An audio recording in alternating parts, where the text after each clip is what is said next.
ദൈവ തിരുനാമത്തിന് മഹത്വമുണ്ടാകട്ടെ. ഗേറ്റ് ചർച്ച് എന്നൊരു ചർച്ചിനെ സംബന്ധിച്ച് കഴിഞ്ഞ ദിവസം ഞാൻ ഒരു വീഡിയോ ചെയ്തിരുന്നു. കോട്ടയത്ത് വടവാതിലിന് സമീപകാലത്ത് കൂടി വരുന്നതും പുതിയ നിയമ ഉപദേശ സത്യങ്ങൾക്ക് വിരുദ്ധമായ നിലയിൽ പല ഉപദേശങ്ങളും പടച്ച് വിടുന്നതുമായിട്ടുള്ള ഒരു സഭയാണ് എന്ന് കേൾക്കുവാനായി മനസ്സിലാക്കുവാനായി ഇടയായി തീർന്നു. 12 വിവിധ നിലയിലുള്ള വിപരീത ഉപദേശങ്ങളാണ് ദൈവ സഭയെ സംബന്ധിച്ച് ഈ പടിവാതിൽ സഭ അല്ലെങ്കിൽ ഗേറ്റ് സഭ പഠിപ്പിച്ചുകൊണ്ടിരിക്കുന്നത്.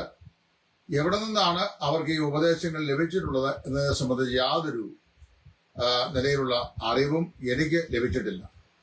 എന്നാൽ ആ വെളിച്ചത്തിൽ അവർ പഠിപ്പിക്കുന്ന ഈ വിപരീത ഉപദേശങ്ങൾക്ക് ദൈവവചന അടിസ്ഥാനത്തിൽ ചെറിയ ചെറിയ തിരുത്തലുകൾ നൽകുവാനാണ് ഈ ദിവസങ്ങളിൽ ആഗ്രഹിക്കുന്നത്.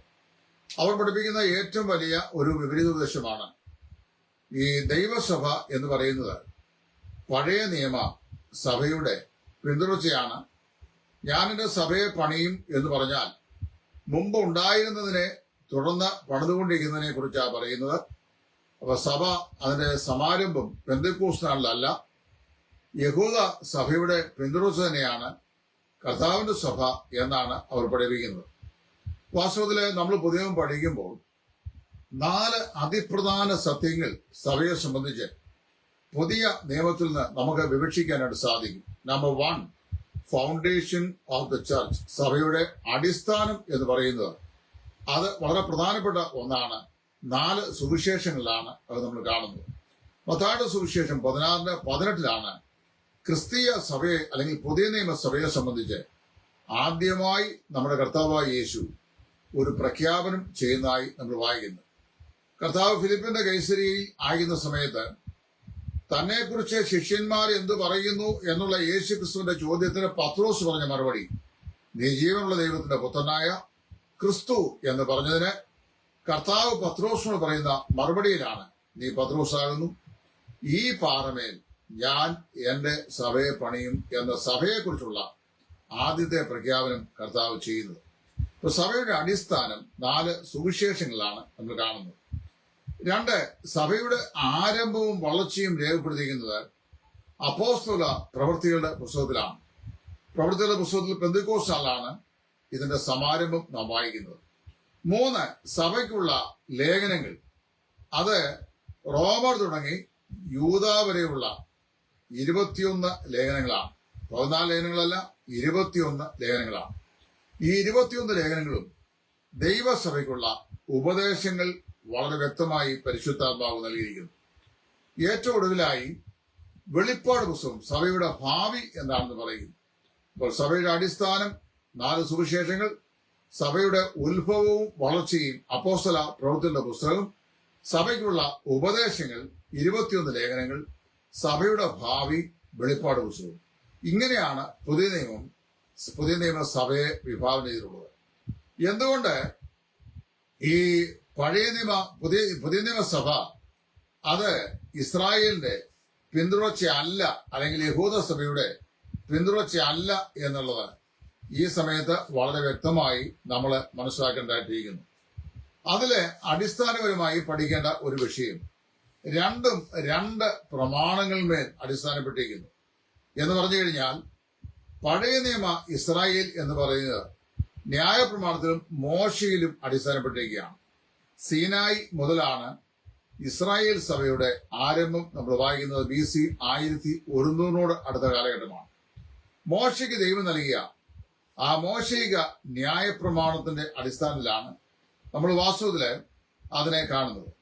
എന്നാല് പുതിയ നിയമസഭ എന്ന് പറയുന്നത് അത് കർത്താവായ യേശു ക്രിസ്തുവിലും കൃപയിലും അടിസ്ഥാനപ്പെട്ടിരിക്കുന്നു.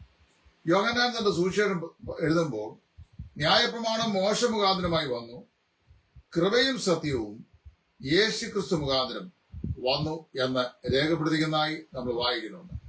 സഭയെ സംബന്ധിച്ച് യാതൊരു പ്രസ്താവനകളും പഴയ നിയമത്തിലില്ല. സഭയെ സംബന്ധിച്ച് യാതൊരു പ്രവചനങ്ങളും പഴയ നിയമത്തിലില്ല. സഭ തികച്ചും ഒരു പുതിയ നിയമ സൗധം തന്നെയാണ്. 1 കൊരിന്ത്യർ 10:32 അപ്പോസ്തലൻ പറയുമ്പോൾ യഹൂദന്മാരോ യവനരോ യഹൂദന്മാർക്കും യവന്മാർക്കും ദൈവസഭയ്ക്കും ഇടർച്ച ഇല്ലാത്തവരായി ഇരിപ്പീൻ എന്ന് പറഞ്ഞിട്ടുണ്ട്.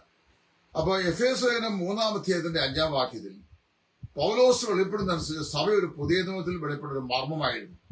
പഴയ നിയമത്തിൽ ദൈവം മറച്ചു വെച്ചിരുന്നതും ആർക്കും ആ കാലഘട്ടങ്ങളിൽ വെളിപ്പെടുത്തി കൊടുത്തില്ലാത്തതും പുതിയ നിയമത്തിൽ വിശേഷാൽ അപ്പോസ്തലനായ പൗലോസ് മുഖാന്തരമായി കർത്താവ് വെളിപ്പെടുത്തി തന്നതുമായ ഒരു പുതിയ നിയമ സൗധമാണ് വാസ്തവത്തിലെ കർത്താവിന്റെ സഭയെ അയക്കുന്ന ദൈവസഭ എന്ന് പറയുന്നത്. ഇത് രണ്ടും രണ്ട് പ്രമാണങ്ങളിന്മേൽ അടിസ്ഥാനപ്പെട്ടിരിക്കുകയാണ്. ഒന്ന് പഴയ നിയമമായ ന്യായപ്രമാണത്തിന്മേലും മറ്റേത് പുതിയ നിയമത്തിന്റെ മധ്യസ്ഥനായ യേശു ക്രിസ്തുവിന്മേലും അത് അടിസ്ഥാനപ്പെട്ടിരിക്കുന്നു. ഈ യാഥാർത്ഥ്യം മനസ്സിലാക്കാതെയാണ് സഭ പഴയ നിയമ ഇസ്രായേലിന്റെ പിന്തുടർച്ചയാണ് എന്ന് ഗേറ്റ് സഭക്കാർ പഠിപ്പിക്കുന്നത്.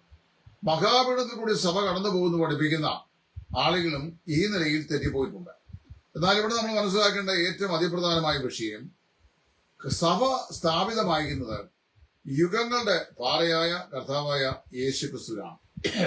യോഹന്നാൻ 1:17-19 ഈ വാക്യങ്ങൾ ന്യായപ്രമാണം മോശ മുഖാന്തരം വന്നു, കൃപയും സത്യവും യേശു ക്രിസ്തു മുഖാന്തരം വെളിപ്പെട്ടു എന്ന് നമ്മൾ വായിക്കുന്നു.